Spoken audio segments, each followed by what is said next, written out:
Hello students. आज हम पढ़ने वाले हैं एंडोक्राइन सिस्टम। सी एंडोक्राइन सिस्टम पढ़ने से पहले हमें एंडोक्राइन वर्ड का मीनिंग पता होना चाहिए। एक्चुअली क्या है ये एंडोक्राइन? देखो, आप सबको पता है कि हमारी बॉडी में बहुत सारे फंक्शन होते हैं। जैसे कि जब हम खाना खाते हैं तो उसका डाइजेशन होता है। वो जो पार्ट है डाइजेस्ट होके अल्टीमेटली असिमुलेट होता है सेलुलर लेवल पे। फिर सेलुलर लेवल में उसका रेस्पिरेशन होता है। As a result carbon dioxide बनती है और भी बहुत सारे मेटाबोलाइट्स बनते हैं। फिर कार्बन डाइऑक्साइड और जितने भी अदर मेटाबोलाइट्स हैं उनको बॉडी से एक्सक्रीट किया जाता है। ओवरऑल जो सारे सिस्टम है हमारे वो एक दूसरे से इंटर रिलेटेड है। ऑलराइट, तो इन सभी सिस्टम्स को कंट्रोल करना, कोऑर्डिनेट करना बहुत जरूरी है। देखो, ये हमारी जो बॉडी है वो क्या होता है, एक it's just like a big organisation. जैसे कि आपका स्कूल, आपके स्कूल में बहुत सारे स्टूडेंट है, करीबन 2000 स्टूडेंट्स हैं। फिर उनको पढ़ाने के लिए बहुत सारे टीचर्स हैं। फिर उन सब टीचर्स के ऊपर एक प्रिंसिपल सिस्टर है। तो स्टूडेंट्स को डिफरेंट डिफरेंट क्लास में डिफरेंट डिफरेंट कैटेगरीज में डिवाइड किया हुआ है। हर क्लास की एक पर्टिकुलर टीचर होती है। वो टीचर उस क्लास को कंट्रोल करती है और उन सभी टीचर्स के ऊपर एक हेड होता है, प्रिंसिपल, जो कि उन सभी टीचर्स को कंट्रोल करता है। तो ऐसे ही हमारी बॉडी है। हमारी बॉडी में बहुत सारे सिस्टम है।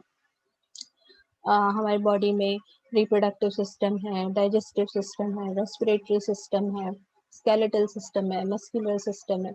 बहुत सारे सिस्टम है जो कि आपस में एक दूसरे से कोऑर्डिनेटेड वे में चलते हैं। तो उन सबको कोऑर्डिनेट करना और उनको कंट्रोल करना जो काम होता है वो हेड का काम होता है। और वो हेड बेसिकली नर्वस सिस्टम, हमको सबको पता है कि जो नर्वस सिस्टम है वो मेन रेगुलेटर होता है हमारी बॉडी का, हमारी बॉडी को कंट्रोल और कोऑर्डिनेट करता है। लेकिन ऐसा नहीं है कि केवल नर्वस सिस्टम ही है जो कि हमारी बॉडी को कंट्रोल करता है।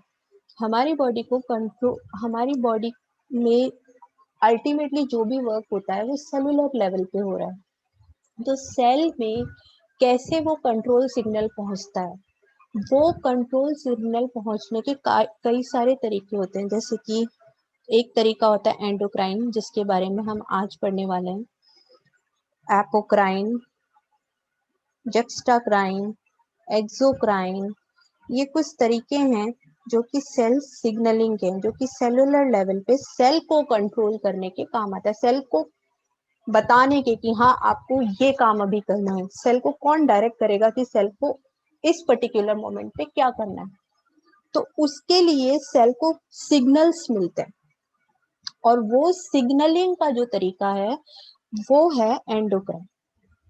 और भी तरीके होते हैं, एपोक्राइन, एक्सोक्राइन, जक्स्टाक्राइन, लेकिन वो सभी अभी आपके सिलेबस में नहीं है। तो आज फिलहाल हम सिर्फ एंडोक्राइन सिग्नलिंग के बारे में, एंडोक्राइन सिस्टम के बारे में पढ़ने वाले हैं कि एंडोक्राइन सिस्टम क्या होता है, endocrine signalling of cellular control and coordination क्या होती है। देखो, एंडोक्राइन जो सिस्टम होता है, एंडोक्राइन जो सिग्नलिंग होती है जिससे सेल को कंट्रोल और कोऑर्डिनेट किया जाता है, उसमें एक सोर्स होता है और एक टारगेट होता है। ये सोर्स और टारगेट जरूरी नहीं है पास पास हो, बहुत दूर दूर होते हैं। ये मेनली मोस्टली बहुत दूर दूर होते हैं। ये सोर्स कुछ केमिकल रिलीज करता है और वो केमिकल फाइनली टारगेट सेल पे जाकर उस टारगेट सेल को किसी भी काम के लिए स्टिमुलेट करते हैं। ठीक है, तो ये जो सोर्स है ये हमारी होती है एंडोक्राइन ग्लैंड, जो कि ये स्पेशल केमिकल रिलीज करती हैं। ठीक है, और टारगेट कुछ कोई भी अदर बॉडी पार्ट हो सकता है जिस भी पर्टिकुलर सेल के लिए वो पर्टिकुलर केमिकल है। तो ये जो एंडोक्राइन ग्लैंड ये जो केमिकल रिलीज कर रही हैं, इन केमिकल्स को हार्मोन बोलते हैं। तो हार्मोन क्या है? हार्मोन वो पर्टिकुलर केमिकल है, वो पर्टिकुलर सिक्रीशन है from some glandular part of the body which affect a particular target, a distant particular target in the body। बहुत दूरी पे एक टारगेट को वो अफेक्ट करते हैं। ठीक है, अब इतनी बात तो हमने क्लियर कर ही ली कि जो सोर्स है और वो टारगेट है वो बहुत काफी दूरी पे है। तो ये सोर्स से टारगेट तक ये हार्मोन, ये केमिकल पहुंचता कैसे? ये केमिकल सोर्स से टारगेट तक पहुंचता है with the help of blood, with the help of blood. क्योंकि एंडोक्राइन ग्लैंड जो होती हैं वो डक्टलेस ग्लैंड होती हैं, उनके पास कोई डक्ट नहीं होती जो डायरेक्टली टारगेट तक अपना सिक्रीशन पहुंचा दे। और डक्ट होगी भी कैसे? क्योंकि जो सोर्स है और टारगेट है वो काफी दूरी पे सिचुएटेड है। जैसे कि अगर मैं एक एग्जांपल लूं एफएसएच का, फॉलिक्यूलर स्टिमुलेटिंग हार्मोन, तो ये ब्रेन में एक ग्लैंड होती है पिट्यूटरी ग्लैंड, जो अभी हम थोड़ी देर में पढ़ेंगे। वहां पे ब्रेन से ये ऑल द वे लॉन्ग कहाँ तक? ओवरी तक जाती है, ओवरी को ये अफेक्ट करता है। तो जो सोर्स है वो सोर्स कहाँ सिचुएटेड है? ब्रेन में। और ये टारगेट कहाँ कर रहा है? ये टारगेट कर रहा है ओवरी में, जो कि बॉडी के लोअर पार्ट में सिचुएटेड होता है। तो इतनी दूर तक ये जो हार्मोन पहुंचना है उसको किसी डक्ट के थ्रू पहुंचाना वैसे भी पॉसिबल नहीं है। तो इसीलिए ये जो एंडोक्राइन ग्लैंड होती है ये अपना जो सिक्रीशन है वो डायरेक्टली ब्लड में पोर कर देती हैं, और ब्लड के थ्रू वो टारगेट ऑर्गन तक पहुंच जाता है सिक्रीशन। तो ये तो एक बेसिक आइडिया हो गया कि एंडोक्राइन सिस्टम होता क्या है। तो एंडोक्राइन ग्लैंड वो ग्लैंड होती है जो कि अपना सिक्रीशन डायरेक्टली ब्लड में पोर करती है, और वो सिक्रीशन उसका किसी दूर डिस्टेंट ऑर्गन को टारगेट करता है। और ये जो सिक्रीशन होते हैं एंडोक्राइन ग्लैंड के, इन्हें हम बोलते हैं हार्मोन। तो I hope this idea, brief idea is understandable by all of you. Now, अब ये जो हार्मोन हार्मोन हम बोल रहे हैं, इन हार्मोन्स की जनरल प्रॉपर्टी क्या होती है?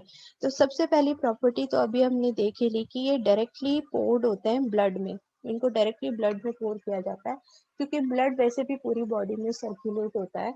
और जिस भी सोर्स ऑर्गन से, जिस भी सोर्स ग्लैंड से ये सिक्रीट हो रहा है, वहां से टारगेट तक पहुंचने के लिए डायरेक्टली उसे ब्लड में पोर कर दिया जाता है हार्मोन को, और वो ब्लड के थ्रू टारगेट ऑर्गन तक पहुंच जाता है। सेकंड जो क्वालिटी है हार्मोन की वो ये है कि they regulate the physiological process by the chemical means. तो ये अभी अभी मैंने बताया ही है कि जो हार्मोन्स जो होते हैं वो केमिकल्स ही होते हैं, और ये ही केमिकल्स किसी एक पर्टिकुलर टारगेट ऑर्गन को अफेक्ट करते हैं। तो जो भी वो टारगेट ऑर्गन जो भी फिजियोलॉजिकल प्रोसेस कर रहा है उसको ये जो हार्मोन है वो केमिकली अफेक्ट करते हैं। तो they are hormones are a chemical messenger. फिर उसके बाद है similar influence in other species. इस बात का क्या मतलब हुआ? जैसे कि मैं आपको एक एग्जांपल देती हूँ। हमारी बॉडी में एक हार्मोन होता है इंसुलिन। सभी लोग जो हैं वो काफी अच्छी तरीके से कि एक बीमारी वो जानते हैं, एक बीमारी का नाम है जो सभी लोगों ने काफी अच्छे से सुना हुआ है। वो बीमारी है डायबिटीज मेलिटस, जैसे सिंपल लैंग्वेज में बोलते हैं शुगर की बीमारी। घरों में काफी पेशेंट होते हैं शुगर की बीमारी के, डायबिटीज इंसिपिडस के। तो डायबिटीज जो होता है बेसिकली इंसुलिन की वजह से होता है। और अगर आपने कभी ध्यान दिया होगा तो वो जो डायबिटिक पेशेंट होते हैं वो एक इंजेक्शन लेते हैं, इंसुलिन का इंजेक्शन लेते हैं। तो वो जो इंसुलिन है वो क्या ह्यूमन इंसुलिन है? वो ह्यूमन की बॉडी से एक्सट्रैक्ट किया हुआ है।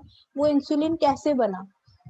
ये जो इंसुलिन है जो कि कमर्शियली यूज होता है, you would be wonder to know, वो पिग की बॉडी से एक्सट्रैक्ट किया गया है। पिग की बॉडी से निकाला गया इंसुलिन को बायोकेमिकली थोड़ा सा मॉडिफाई करके वो इंसुलिन के इंजेक्शन प्रिपेयर किए जाते हैं। तो पिग की बॉडी में जो इंसुलिन बन रहा है उस इंसुलिन को अगर आप ह्यूमन की बॉडी में इंजेक्ट करोगे तो दोनों जगह उसका काम सेम है, क्योंकि इंसुलिन पिग की बॉडी में भी इंसुलिन है और इंसुलिन ह्यूमन की बॉडी में भी इंसुलिन है। तो सिमिलर इन्फ्लुएंस होता है इसका डिफरेंट डिफरेंट स्पीशीज में। I hope this point is clear to everyone now. Then very small quantities, biologically very active. तो ये जो हॉर्मोन्स होते हैं ये काफी छोटी क्वांटिटी में रिलीज होते हैं. इनकी इनकी जो क्वांटिटी होती है, जैसे कि एड्रीनलिन, अगर मैं एक एग्जांपल लूँ एड्रीनलिन हार्मोन का, तो वो 1 पार्ट इन 30 करोड़ पार्ट्स में भी एक्टिव होता है. तो इतनी छोटी क्वांटिटी में भी ये बायोलॉजिकली वेरी एक्टिव होते हैं और बॉडी में भी ये बहुत कम अमाउंट में सिक्रेट किए जाते हैं और उतना ही अमाउंट सफिशिएंट है इनका किसी भी पर्सन के बॉडी को रेगुलेट करने के लिए. जैसे कि अगर आपने देखा होगा तो घरों में बहुत एक कॉमन एक और बीमारी है, थायराइड की बीमारी जिसे बोलते हैं. और अगर आपने कभी देखा है तो थायराइड पेशेंट सुबह उठते ही खाली पेट एक छोटी सी टेबलेट खाता है. वो टेबलेट अकॉर्डिंग टू उसकी बॉडी की requirement different different different different weight की होती है. जैसे 25 mg की होती है या 50 mg की होती है या 75 mg की होती है. तो इतनी मतलब कि इतनी छोटी मिलीग्राम क्वांटिटी में वो थायराइड हार्मोन जो है वो बॉडी में इफेक्टिव होता है. देन अगर इनके केमिकल नेचर की बात हम करें तो ये केमिकली पेप्टाइड्स हो सकते हैं, प्रोटीन्स हो सकते हैं, अमीन्स हो सकते हैं या फिर स्टीरॉइड्स हो सकते हैं. ये इनके डिफरेंट डिफरेंट केमिकल नेचर है. अगर इनकी डेफिशिएंसी हो जाए या फिर इनकी एक्सेस हो जाए, दोनों ही काफी सीरियस होते हैं क्योंकि ये जितनी क्वांटिटी में रिक्वायर होते हैं बॉडी के लिए उतनी ही क्वांटिटी में रिलीज होने चाहिए. अगर उससे कम क्वांटिटी में रिलीज हो रहे हैं या उससे ज्यादा क्वांटिटी में रिलीज हो रहे हैं, दोनों ही हार्मफुल है ह्यूमन के लिए. और हॉर्मोन्स को बॉडी में स्टोर नहीं किया जा सकता. ये अगर एक्सेस में सिक्रीट हो रहे हैं बॉडी में तो ये एक्सक्रीटरी सिस्टम के थ्रू बॉडी से बाहर निकाल दिए जाते हैं. तो these are few properties of hormones.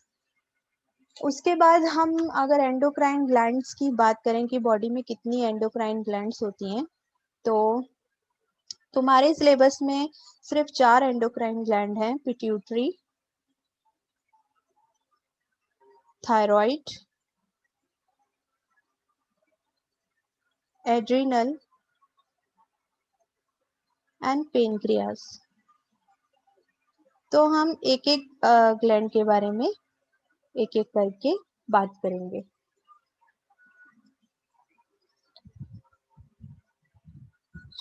So for today, this is it. In my next class, I will discuss about adrenal gland. First of all, we will discuss adrenal gland. Okay, thank you and have a nice day.